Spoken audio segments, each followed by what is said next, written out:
this is Domenic from SA Capital, and today we're going to be taking a look at Bitcoin. So I already have my support and resistances drawn, and as we can see, Bitcoin has revived a bit since our last video. We had the push off of the $35,000 resistance. We touched nearly 41,000, a little bit over, and now we have came back down to confirm this support right here, about the 37.6, 38.2 support. It's kind of a zone, so I'll draw one more over here.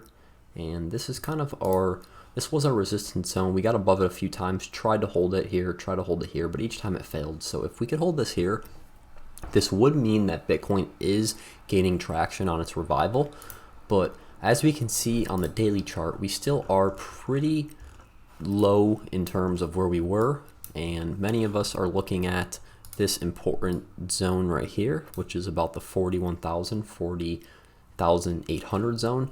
As we can see, this has been resistance a few different times, and we need to get above this resistance zone to see big price movement off of Bitcoin.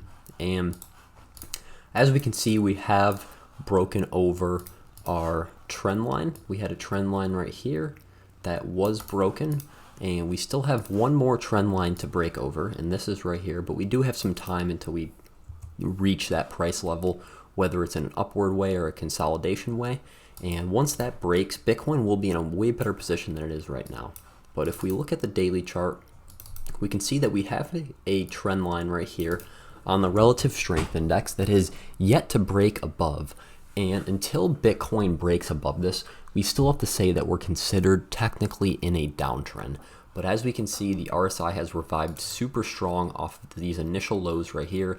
Even when we touch this $31,000 support, our RSI came nowhere near where it was when we were down at 30,000. So this is a good sign right here.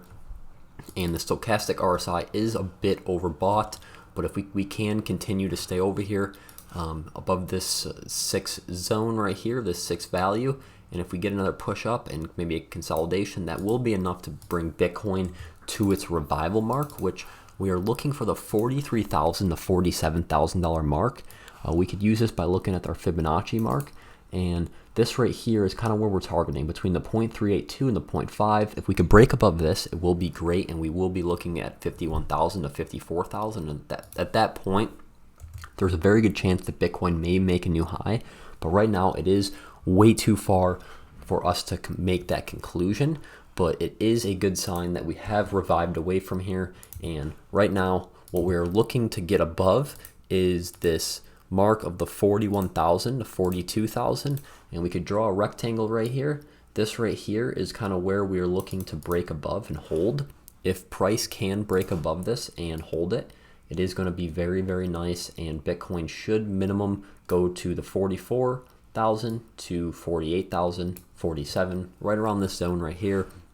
And the reason why that is because, as we can see, we had resistance at this zone, we held it as support, we held it as support again, we held it as support right here, and we tried to hold it as support right here. Each time it did fail after the mark of April 27th. We failed it right here, but we did hold it multiple times. We had resistance at it once, so if we could come back up here, this will be a very important mark for Bitcoin to either break or get rejected at. And at that point, it will give us some more data on where Bitcoin may be headed. But now I want to take a look at the week chart. Many of us know that Bitcoin has had a very nice run off of its low of $3,800. This was set in the March 2020 crash caused by coronavirus.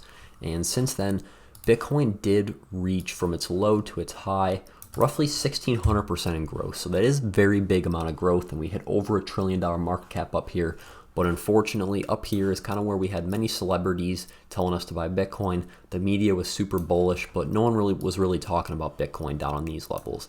This was the time to accumulate, and as we can see, this was the time to take some partial profit, if not all the profits, and to either reinvest right here or to wait for a lower move.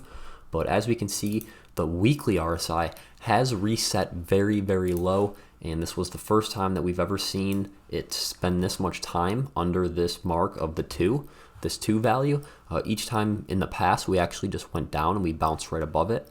Went down, bounced above it. Same thing as we can see here. But this time we did take a lot of time grinding right through this And if Bitcoin revives off of these lows and the stochastic RSI can break above the 2 mark, it will be very, very good for the price of Bitcoin. And one other thing I do want to point out is that on the week chart, we actually do have a bullish divergence here. This is a hidden bullish divergence, but we do have a bullish divergence, and the reason why is because price made a higher low, but the regular RSI made a lower low.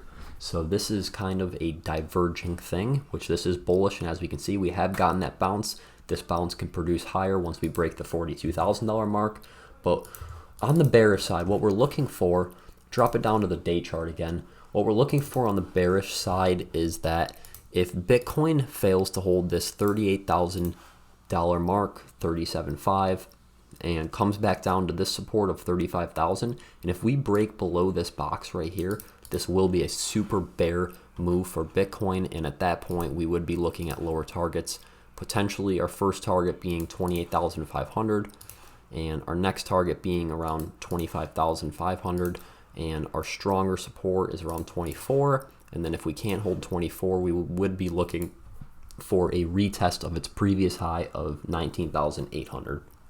So that's basically what we're looking for on the overall Bitcoin chart. And before we wrap up this video, let's take a look at the moving averages. This is the 50, the 100, and the 200. These are the day ones, and as we can see here, we might be getting a death cross soon, which this is not a good sign. This is when the 200 or the 100 MA drops below the 50 MA. Also, the 200 MA would drop below the 50 MA here, and those would be bearish scenarios, but we're not there yet. So right now we can't say that for sure, but we do need a break above this mark right here, which is roughly 42 to 44, and we would be above those two moving averages, which would be a good sign. But right now we have been under this for roughly a month or so, and as time goes on, it's getting longer and longer, where we just hit the 30-day mark, and it is getting a bit concerning, but Bitcoin is looking better than the rest of the altcoins. So this is kind of a normal thing to happen after such a large drop. Bitcoin revives higher, but altcoins do lag a bit. So that's all for today. I hope all of you guys enjoyed this video, and look forward to our next video next week.